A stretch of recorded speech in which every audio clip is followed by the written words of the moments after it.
네, 각 당이 본격적으로 경선 체제에 들어갔습니다. 오늘부터 각 당의 경선 주자들을 만나보는 순서 다시 이어가는데요. 세 번째로 오늘 오전 공식 출마를 선언한 김문수 전 고용노동부 장관 스튜디오에 모셨습니다. 어서 오십시오. 예, 반갑습니다. 자, 어제 국무회의 끝으로 이제 물러나셨는데요. 네. 이 계엄과 탄핵 전국에서 나름 소회가 있으실 것 같아요. 한 말씀 해주시면요. 정말 제 인생에서 굉장히 어려운 시기였습니다. 특히 제가 지금 국무위원을 하고 있다 보니까 저를 임명하신 대통령께서 또 계엄을 선포하고 저도 탄핵이 되고 또 구속도 대통령께서 되시고 또 나중에 파면까지 이르는 이 과정은 참으로 견디기 힘든 과정이었습니다. 네. 자, 근데 국민의힘 내부에서는 탄핵 반대 쪽 주자시잖아요. 근데 헌재가 파면을 결정을 했습니다. 헌재 판결은 어떻게 봐야 합니까? 헌재 판결 자체가 여러 가지 논란도 많이 있었죠. 절차적 문제, 또 과연 계엄이라는 것 자체가 내란이냐부터 시작해서 내란을 왜 뺐느냐 많은 논란을 거쳐서 우여곡절 그때 뭐 소수 의견도 없이 8대 0으로 이렇게 판결이 났는데 그런 점에 대해서 많은 아쉬움도 있고 문제점도 많은 국민들이 느끼고 있습니다. 그러나 이것이 헌법재판소의 단심 판결이기 때문에 뭐 항소할 수도 없고요. 그 자체로 승복하지 않을 수 없는 그런 판결이라고 생각합니다. 네, 뭐 많은 국민들이 의문도 갖고 있고 뭐 불만도 있습니다만 일단 결정이 난 만큼 승복해야 한다. 그러니까 파면에는 승복할 수밖에 없는 그런 상황이다. 이 말씀이신 거죠? 만약 항소제도가 있다면 항소하고 네. 싶지만 예. 항소제도가 없기 때문에 이 자체가 완결되기 때문에 네. 승복하지 않을 수도 없습니다. 자, 근데 탄핵 인용 이후에 윤석열 전 대통령과 혹시 연락하신 적 있으십니까? 저는 이번에 노동부 장관직을 그만두면서 저를 임명해 주신 대통령께 전화를 드려서 제가 이렇게 사퇴를 하게 됐다고 말씀을 드렸습니다. 그러면 뭐 출마에 대해서는 윤 전 대통령이 어떤 말을 한 게 있나요? 출마 이런 거는 전혀 말씀 없으셨고요. 하여튼 뭐 잘 해보라고 그동안 고생 많았다고 이렇게 하시고 저도 뭐 대통령께서 너무 고생이 많으셨다 그런 정도의 말씀은 나눴습니다. 네.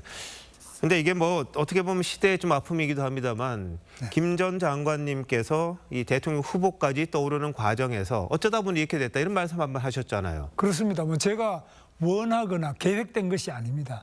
그런데 어떻게 참 국민들이 너무 답답하고 이렇기 때문에 그냥 저를 이름을 부른 사람이 한두 명 나타나다가 이게 이제 요즘에 좀 많아져서 이렇게 된 것 같습니다. 자, 근데 그 계기가 국회 본회의장에서 민주당이 그 국무위원들에게 사과를 하라고 요구를 했습니다. 네. 그때 이제 혼자 앉아 계셨던 게 가장 계기가 됐다 이런 주장을 하는 분들도 있는데 네. 그러다 보니까 다른 주자들에 비해서 우리 김 전 장관님께서 대선 준비가 소홀한 게 아니냐 이런 문제를 제기하는 분도 있습니다. 거기에 대해서는 어떻게 말씀하시겠습니까? 뭐 대선 준비를 저는 한 적이 없었고요. 네. 다만 제 삶이 정말 우리 대한민국이 약자들이 그래도 사람다운 삶을 살고 정말 어려운 사람과 또 힘든 사람도 가슴 펴고 살고 청년들도 취업도 되고 꿈을 가질 수 있고 또 가정을 이루고 잘 살 수 있는 이런 삶을 다 꿈꾸고 있는데 이것을 도우는데 저는 젊을 때부터 시작해서 노동 현장에서도 제가 7년 이상 있었고 또 학교 다니면서도 제가 재적도 되고 감옥도 제가 2번 갔다 오고 이런 역경을 거치면서 나름대로는 삶의 가장 밑바닥부터 우리 대한민국이 앞으로 정말 위대한 나라가 될 수 있도록 하는 꿈을 저는 10대 때 고등학교 3학년 때부터 지금까지 잊어본 적은 한 번도 없습니다. 그런 점들이 이제 우리 장관님을 대통령이 되게끔 이제 돼야 되겠다 이런 생각을 갖게끔 했다 이렇게 하면 됩니까? 뭐 저 삶에 대해서 잘 모르시겠지만 예. 저 나름대로는 그러한 인생의 여러 가지 우여곡절을 겪어왔기 때문에 아는 분은 또 아실 거라고 생각합니다. 물론 뭐 김 장관님이 가장 청렴하게 살아오셨던 것에 대해서는 모두가 인정하고 또 생각이 다르신 분들도 김 장관님을 욕하지 못한다 이런 말들을 많이 들어왔었습니다. 그만큼 살아오신 삶 자체에 대해서는 모두가 인정을 하고 있는데 다만 이재명 전 대표를 이길 대항마로 깨끗함 그리고 소박함 이런 것들을 말씀하시긴 했습니다만 본선 경쟁력이 과연 있느냐 다시 말해서 중도 확장성이 있느냐 이런 지적이 있거든요. 그건 어떻게 이겨내실 생각이십니까? 그 점은 이재명 대표가 민주당의 후보라고 거의 기정사실화되고 있다면 이재명 후보에 대해서 당당하게 맞서서 깨끗하게 이길 사람은 누구일까? 이 점은 저보다 더 나은 사람이 있는지 모르겠다. 이래서 아마 많은 국민들이 저를 대항마로서 뽑아준 것 같습니다. 그런데 사실 저는 경기지사도 2번 했는데 한 번은 이재명 대표가 시장할 때, 네. 한 번은 그다음 했는데요. 이런 여러 가지 점에 비해서는 저하고 이재명 대표가 가장 대조가 잘 되고 대비가 되는 그런 차별성을 가질 수 있지 않겠나 생각합니다. 근데 경기지사 하실 때 제가 듣기로는 GTX를 처음 기획하셨던 게 아마 장관님이라고 그랬는데 맞습니까? 예, 기획하고 제 있을 때 착공을 했습니다. 이게 늦어져서 이제 완성되고 있습니다. 자, 그럼 경기지사로서의 성과 그리고 앞으로 대통령으로서 할 일 이런 부분에 대한 건 정리가 좀 돼 있으십니까? 어떤 나라를 만드실 생각이십니까? 네, 그렇습니다. 우선에 일자리가 많아야 되는데 제가 평택의 삼성전자 120만 병을 제가 유치를 했고요. 외국 나가려는 걸 제가 잡았습니다. 그리고 판교 테크노밸리, 네. 판교밸리도 제가 한 겁니다. 그리고 또 지금 파주에도 LG 단지 이런 것도 제가 만들었습니다. 그래서 일자리를 많이 만들어서 청년들이 일자리를 가질 수 있게 하는 것, 그리고 GTX처럼 수도권의 교통 문제, 그리고 여러 가지 이런 그동안의 수건 사업, 생각하지 못하던 것들을 전문가들과 함께 협의를 해서 만들어내고 뚫어내고 또 일자리를 만드는 이런 것들은 제 나름대로 자부심을 가지고 있습니다. 네, 장관님이 그거 했다고 지금 알고 있는 사람이 참 없을 것 같아요. 좀 예. 지난 일이기도 하고 그런데. 네.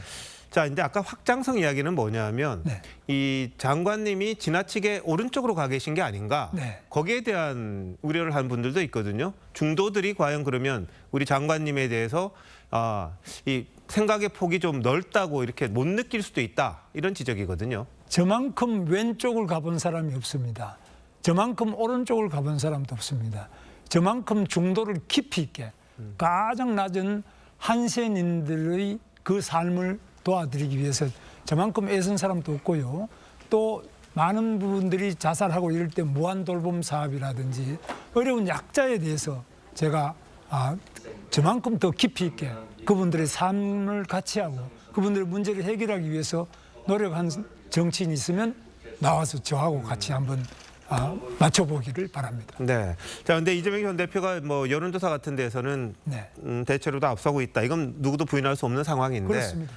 자, 이에 맞서기 위해서는 중도 보수가 이제 단일화해야 된다. 네. 또 빅텐트론 이런 게 나오잖아요. 네. 그 부분에 대한 우리 장관님 생각은 어떠십니까? 저는 뭐 아주 정말 빅 텐트가 필요하고요.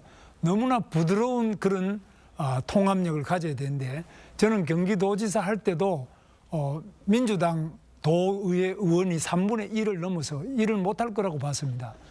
그런데 저는 그런 때도 항상 대화하고 서로 타협을 해서 무상급식 문제라든지 모든 난관을 그 민주당의 반대, 특히 GTX도 민주당이 다 반대했습니다. 그런데 저는 그 과정에서도 대화를 통해서 타협을 통해서 문제를 원만하게 다 해결해냈습니다.